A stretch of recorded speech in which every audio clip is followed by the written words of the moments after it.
Close your eyes and imagine this. You stand on the banks of the Nile River as the sun rises over the most powerful city on earth.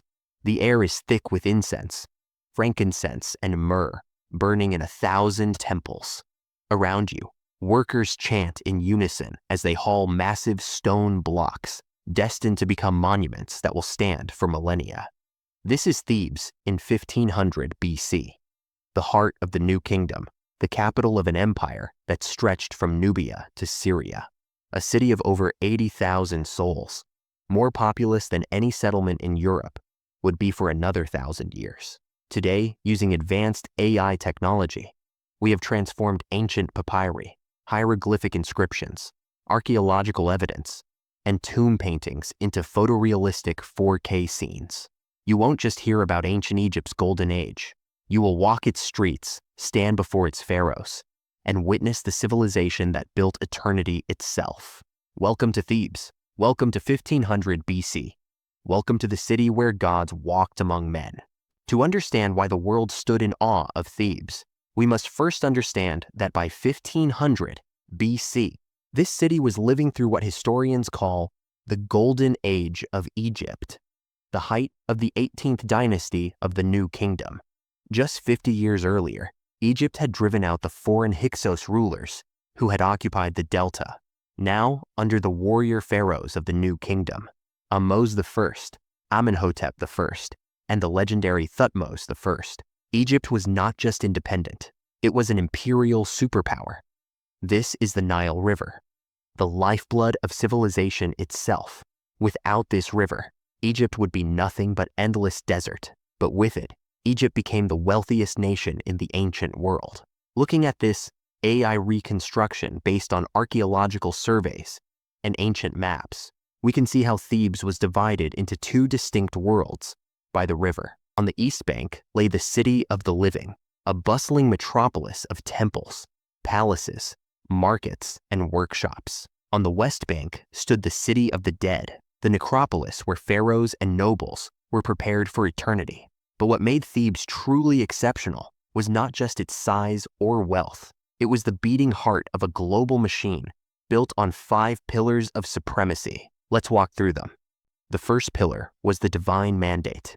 Unlike other ancient civilizations where the king was chosen by gods, in Egypt, the pharaoh was a god, the living embodiment of Horus, the son of Ra himself. This is the Karnak temple complex, even in 1500 BC. Already centuries old and constantly expanding. It was the largest religious structure in the ancient world, covering over 200 acres. The Great Hypostyle Hall, which you see being constructed in this reconstruction, would eventually contain 134 columns, some reaching 70 feet high. Every morning, the high priest of Amun would enter the innermost sanctuary, break the seal on the god's shrine, and wake the deity. The statue would be washed, dressed in fine linen, anointed with precious oils, and presented with offerings of bread, beer, meat, and incense. This wasn't just religion. It was political theater on a cosmic scale. The pharaoh's legitimacy depended on maintaining ma'at, cosmic order, and justice. As long as the rituals were performed correctly, the Nile would flood, the crops would grow, and Egypt would prosper. The priesthood of Amun was incredibly powerful. They owned vast estates, controlled enormous wealth, and rivaled even the pharaoh in influence. In 1500 BC, they were already one of the richest organizations on earth. The second pillar was the tribute system, the lifeblood of Egypt's wealth. By 1500 BC, Egypt controlled an empire stretching over 1,500 miles. To the south, Egyptian fortresses dominated Nubia, the land of gold. To the northeast, Egyptian armies had pushed deep into the Levant, subduing city-states from Gaza to the Euphrates River. These are foreign delegations arriving at Thebes to present tribute to Pharaoh. The Nubians bring gold bars, ivory tusks, ebony logs, and exotic leopard skins. The Syrians carry cedar wood from Lebanon, lapis lazuli from Afghanistan, and delicate glass vessels. The pharaoh didn't just demand tribute. He created a system of gift exchange that made resistance psychologically impossible. Foreign princes would send their daughters to marry Pharaoh, receive Egyptian princesses in return, or more often, receive gold statues and luxury goods that made them dependent on Egyptian favor. This created a network of client states that funneled wealth into Thebes. Conservative estimates suggest that the tribute from Nubia alone, primarily gold, amounted to over 2 tons per year. And this was just one source among dozens. Thebes didn't just accumulate wealth, it became the warehouse of the ancient world. The third pillar was the professional army, Egypt's iron fist. Before the New Kingdom, Egypt relied on conscript farmers who fought between harvest seasons. But the trauma of the Hyksos occupation changed everything. The Egyptians learned from their conquerors and created something revolutionary, a permanent, professional military. This is a Theban chariot workshop in 1500 BC. Based on archaeological evidence and tomb reliefs, we've reconstructed the production process. Each chariot was a masterpiece of engineering, lightweight, maneuverable, built from imported wood and held together with leather bindings for flexibility. The chariot corps was the elite. Only nobles and trusted warriors could join. A single chariot required a driver and an archer, working in perfect synchronization, racing at speeds up to 20 miles per hour while firing arrows at full gallop. But the real innovation was bronze. Egypt had no copper or tin deposits of its own, but through trade and conquest, it secured access to both. Egyptian smiths became masters of bronze working, producing weapons superior to anything their neighbors possessed. The army was organized into divisions of 5,000 men, each named after a god: the division of Amun, the division of Ra, the division of Ptah. They were professional, well-fed, well-equipped, and utterly loyal to Pharaoh. This military machine allowed Egypt to project power across the known world. A message from Thebes could reach Syria in weeks, backed by the threat of 20,000 bronze-armed soldiers. The fourth pillar was the bureaucratic machine, the invisible scaffolding that held the empire together. Egypt was perhaps the most administered society in the ancient world. Every transaction, every bushel of grain, every head of cattle was recorded on papyrus by an army of scribes. This is a scribal school in Thebes. Boys as young as 5 would begin learning the 700-plus hieroglyphic symbols required for literacy. It was brutal, repetitive work. Ancient texts record the saying, "A boy's ear is on his back. He listens when he is beaten." But those who survived became the most privileged class below the nobility. Scribes were exempt from manual labor, from taxes, from military service. They wore white linen kilts and carried the tools of their trade: a wooden pallet with red and black ink, a water jar, and a leather bag for papyrus rolls. The real power of the scribal class was their monopoly on information. They administered the granaries that stored Egypt's surplus grain, the foundation of its wealth. They calculated the annual Nile flood levels and predicted harvest yields. They kept the astronomical records that determined the religious calendar. In the House of Life, a combination library, scriptorium, and research center attached to major temples, scribes preserved Egypt's accumulated knowledge: medical texts, mathematical treatises, astronomical tables, and the sacred rituals that maintained cosmic order. Without this bureaucratic machine, the empire would have collapsed into chaos within a generation.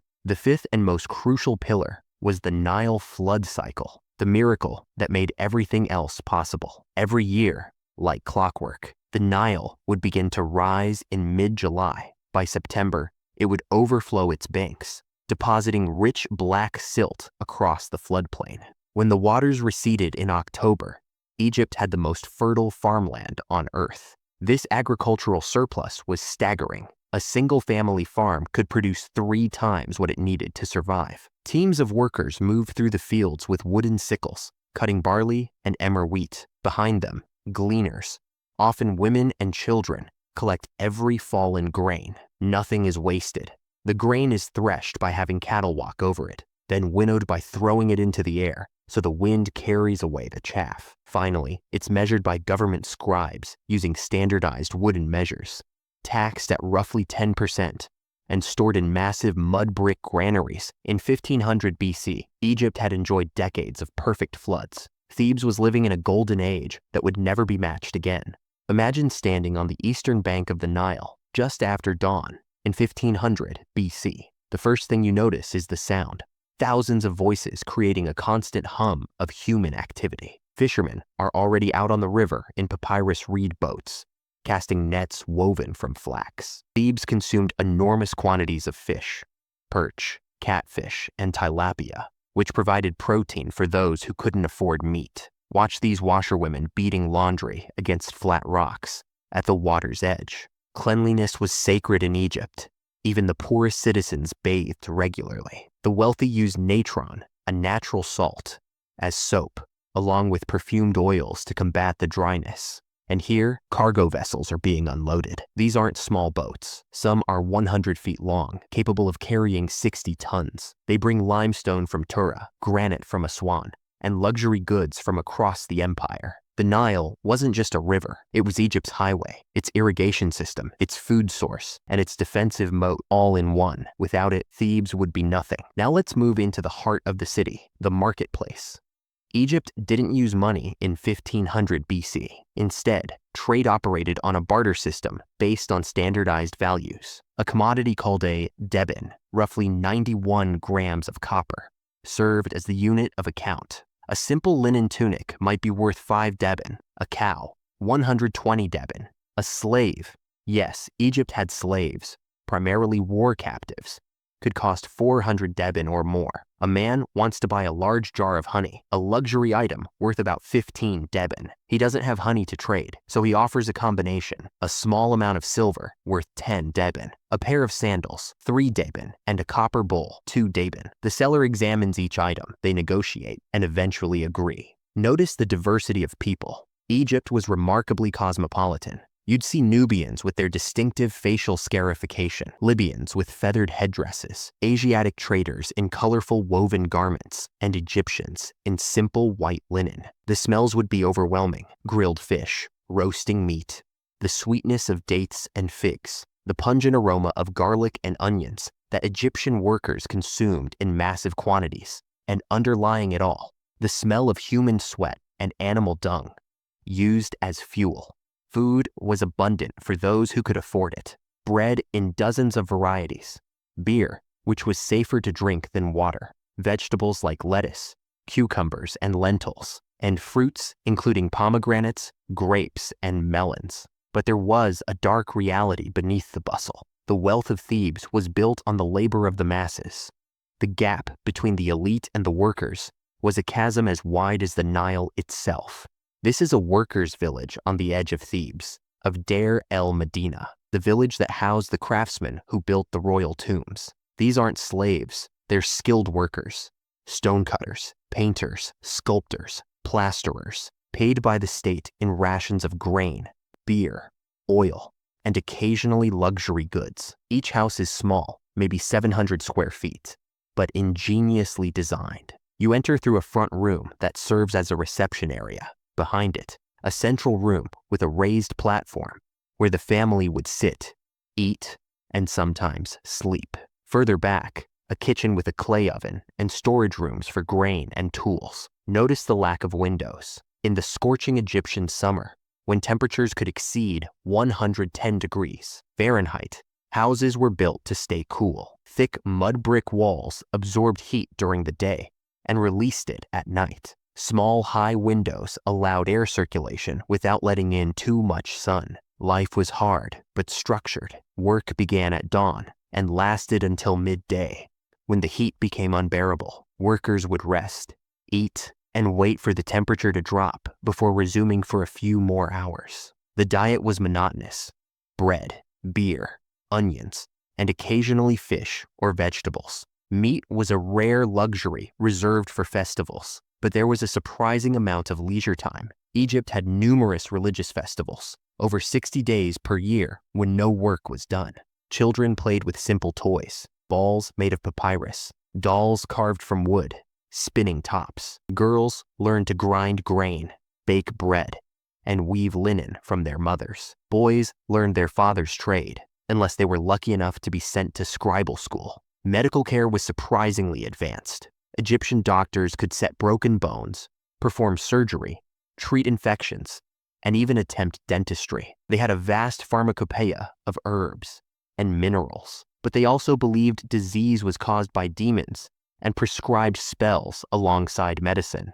Life expectancy was short, maybe 35 years for those who survived childhood. Infant mortality was devastating. Perhaps 30% of children died before age 5. Yet despite the hardship, there's evidence of joy. Archaeologists have found love poems written on pottery shards, songs celebrating the beauty of the Nile, and tomb paintings showing families feasting together in the afterlife. These people were not just laborers building monuments to pharaohs. They were human beings with hopes, fears, loves, and dreams, just like us. Now, let's step into a world that 99% of Egyptians would never see: the royal palace. In 1500 BC, the pharaoh was likely Thutmose II or the young Thutmose III, warriors who expanded Egypt's empire to its greatest extent. The walls are plastered and painted with vibrant scenes. The pharaoh smiting enemies, elaborate floral patterns, and depictions of the goddess Hathor. The floors are made of polished mud brick covered in fine woven mats. Furniture, chairs, beds, chests is crafted from imported cedar and ebony, inlaid with gold and ivory. The pharaoh doesn't just sit on a throne. He sits on cosmic order itself. Every gesture, every word is scripted by protocol millennia old. He wears the double crown, the white crown of Upper Egypt and the red crown of Lower Egypt, united. In his hands, he holds the crook and flail, symbols of his role as shepherd and disciplinarian of his people. But look closely at the figure beside him, the great royal wife. In 1500 BC, Egyptian women had rights that would shock the ancient Greeks or Romans. They could own property, initiate divorce, run businesses, and even rule as pharaoh in their own right. In fact, within a generation, one of the most powerful rulers in Egyptian history would take the throne. Hatshepsut, a woman who would declare herself pharaoh, wear the false beard of kingship, and launch trading expeditions to the mysterious land of Punt. The palace was staffed by hundreds of servants, officials, and slaves. There were bakers who produced 40 varieties of bread, brewers who made beer so fresh it had to be consumed within days, perfumers who created scented oils from flowers and resins, and hairdressers who styled elaborate wigs made from human hair. In the private quarters, the pharaoh would relax. Yes, even gods needed rest. He might play Senet, a board game of strategy and chance. He might be entertained by musicians playing harps, lutes, and percussion. Or he might simply enjoy a feast: roasted duck, grilled fish, honeyed cakes, pomegranates, and wine imported from Syria. But even in leisure, the pharaoh was never truly alone. He was watched, served, protected, and constantly reminded that he was not just a man. He was the living link between the human world and the divine. Now, cross the Nile with me to the West Bank, the realm of the dead. For Egyptians, death was not an ending, but a transition. The West, where the sun set each day, was where the sun god Ra journeyed through the underworld. To be buried in the West was to join that eternal cycle. This is the Valley of the Kings in 1500 BC. Though it was not yet called that. The tradition of burying pharaohs here had only recently begun, started by Thutmose I to prevent the tomb robbery that plagued earlier pyramid burials. Watch this AI reconstruction of tomb construction based on archaeological evidence and workers' graffiti. Teams of laborers descend into the scorching valley, carrying copper tools and wooden sledges loaded with equipment. The work is brutal. Temperatures inside the valley can exceed 120 degrees Fahrenheit. Workers use copper chisels and wooden mallets to cut through solid limestone, sometimes advancing only a few inches per day. The tunnels descend deep into the mountain, with corridors, chambers, and false passages designed to confuse thieves. But the real artistry happens after the stone is cut. Plasterers apply a smooth surface. Then the artists arrive, the most skilled craftsmen in Egypt. They sketch scenes from the Book of the Dead, the Amduat, and other funerary texts in red ochre. Then fill them in with brilliant colors: blues from azurite, greens from malachite, yellows from orpiment, reds from iron oxide. These aren't just decorations. They're magical spells to guide the pharaoh through the dangers of the underworld: lakes of fire, demons with knives, judgment before Osiris, where the heart is weighed against the feather of Ma'at. The tombs are never intended to be seen by the living. They're sealed forever, or so the builders hoped. Just outside the valley, in tents and workshops, another sacred process unfolds: mummification. For 70 days, the body of a deceased noble or pharaoh undergoes a transformation. First, the embalmers, priests wearing jackal masks, representing Anubis, god of embalming, wash the body in water from the Nile. Then comes the most disturbing part. The brain is removed. A long bronze hook is inserted through the nostril. The brain scrambled and pulled out in pieces. The Egyptians didn't understand the brain's importance. They believed thought and emotion came from the heart. Speaking of the heart, it's the only organ left in the body. All others, liver, lungs, stomach, intestines, are removed through an incision in the left side, washed in palm wine, and placed in canopic jars, each protected by one of the 4 sons of Horus. The body cavity is rinsed with wine and spices, then packed with natron, same salt used for soap. For 40 days, the body is covered in natron, which draws out all moisture, preventing decay. When the body is desiccated, it's washed again, rubbed with oils and resins to preserve the skin, and stuffed with linen, sand, or sawdust to restore a lifelike shape. Then comes the wrapping, hundreds of yards of linen strips, each layer accompanied by prayers and amulets for protection. The process is expensive, prohibitively so for most Egyptians. A full royal mummification could cost as much as a small estate. Poorer citizens might only receive basic preservation, evisceration, natron, and simple wrapping. But rich or poor, every Egyptian hoped for the same outcome: eternal life in the field of reeds, a paradise where the Nile always flooded perfectly, where grain grew chest high, and where the justified dead could feast and enjoy their loved ones forever. Death, for the Egyptians, was just the beginning. The mummy, sealed in a series of nested coffins, is placed on a sledge pulled by oxen. Behind it, professional mourners, usually women, wail and throw dust on their heads in exaggerated grief. Servants carry offerings: bread, beer, meat, furniture, clothing, jewelry, everything the deceased will need in the afterlife. The procession makes its way to the Nile, where the coffin is loaded onto a ceremonial boat. As it crosses to the west bank, priests chant spells and burn incense. On the western shore, the procession reforms and climbs into the desert necropolis. At the tomb entrance, the most important ritual takes place: the opening of the mouth ceremony. A priest touches the mummy's mouth with ritual instruments,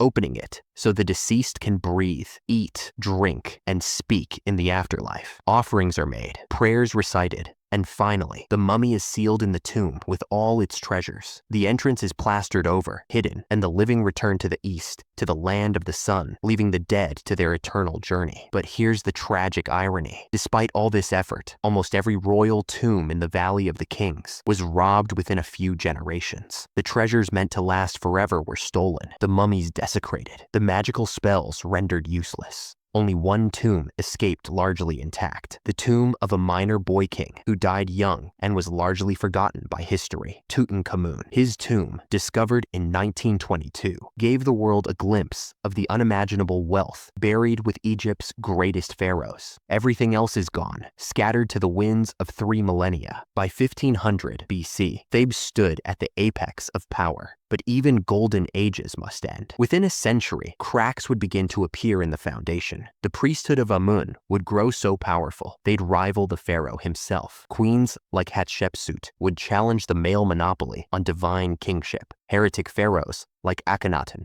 would attempt to overthrow 3,000 years of religious tradition. Egypt would face new enemies: the mysterious sea peoples who would collapse civilizations across the Mediterranean, the rising power of Assyria, and eventually the Persians, Greeks, and Romans, who would reduce the land of the pharaohs to a province of foreign empires. But in 1500 BC, none of this has happened yet. The empire is strong. The Nile floods perfectly. The temples are filled with gold. The tombs are being cut into the sacred hills. For one brief, shining moment, Thebes is the center of the world, a city where humanity reached toward eternity, and for a time, almost grasped it. The monuments they built still stand. The words they wrote can still be read. The bodies they preserved can still be seen. Ancient Egypt achieved something remarkable. They defeated time itself. Not forever. Nothing is forever. But for 3,000 years, their civilization endured, adapted, and survived. When the Greeks were barbarians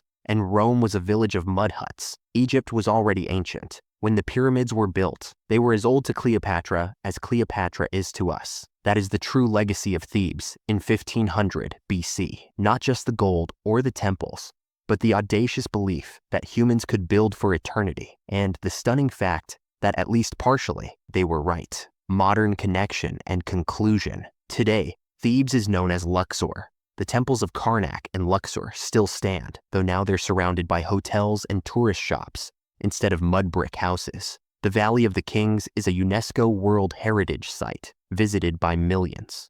The mummies of the pharaohs we've walked alongside, Thutmose I, Thutmose III, and others, rest in climate-controlled cases in the Egyptian Museum in Cairo. The Nile still flows, though now it's controlled by the Aswan Dam. The floods that defined Egyptian civilization for 5,000 years have been stopped. Egypt feeds itself through modern irrigation, not the ancient cycle of inundation, but the spirit of Thebes remains. When you stand before the great Hypostyle Hall at Karnak, dwarfed by columns that have stood for 3,500 years, you feel what the ancient Egyptians wanted you to feel: awe, wonder, and the humbling realization that we are tiny and temporary. The golden age of Egypt reminds us of something crucial. Civilizations rise, flourish, and fade, but what they leave behind, their art, their ideas, their stories, can echo across millennia. We reconstructed Thebes today, not just to show you impressive buildings,